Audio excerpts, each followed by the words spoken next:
নমস্কার, আমি অর্ঘ্য সরকার।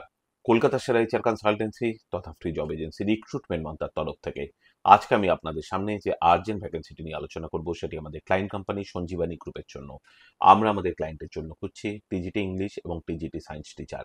এই ওপেনিংটির ক্ষেত্রে জব লোকেশন শিরডি, মহারাষ্ট্র। এই ওপেনিংটির ক্ষেত্রে approximate annual cities will be around 5 lakhs পার অ্যানাম। যে সমস্ত চাকরি প্রার্থীদের মিনিমাম এডুকেশনাল কোয়ালিফিকেশন গ্র্যাজুয়েশন রয়েছে এবং তার সঙ্গে 2 ইয়ার্স প্লাস রিলেভেন্ট এক্সপিরিয়েন্স রয়েছে সিমিলার ফিল্ডে, তাদেরকে আমি অনুরোধ করব এখনই আমাদের অফিসিয়াল ওয়েবসাইট recruitmentmantra.com এ আপনার আপডেটেড সিভি দিয়ে অ্যাপ্লাই করতে। আর আপনারা সকলেই জানেন আপনার সিভি যদি আমাদের ক্লায়েন্ট কোম্পানি অর্থাৎ এমপ্লয়ার শর্টলিস্টেড করে, সেক্ষেত্রে আপনারা সরাসরি ইন্টারভিউ কল পাবেন এমপ্লয়ারের কাছ থেকে কোনো খরচা ছাড়াই। আর কোথায় চলছে কী ধরনের চাকরি সংক্রান্ত ওপেনিং, সেই সংক্রান্ত তথ্য সবার আগে জানার জন্য আপনাদেরকে সর্বদা চোখ রাখতে হবে কলকাতার সেরা এইচআর কনসালটেন্সি তথা ফ্রি জব এজেন্সি recruitmentmantra.com এর অফিসিয়াল ওয়েবসাইটে, যার কিন্তু কোনো বিকল্প নেই। ভালো থাকবেন এবং ভালো রাখবেন সকলকে। আর সদা সর্বদা সতর্ক থাকবেন। নমস্কার।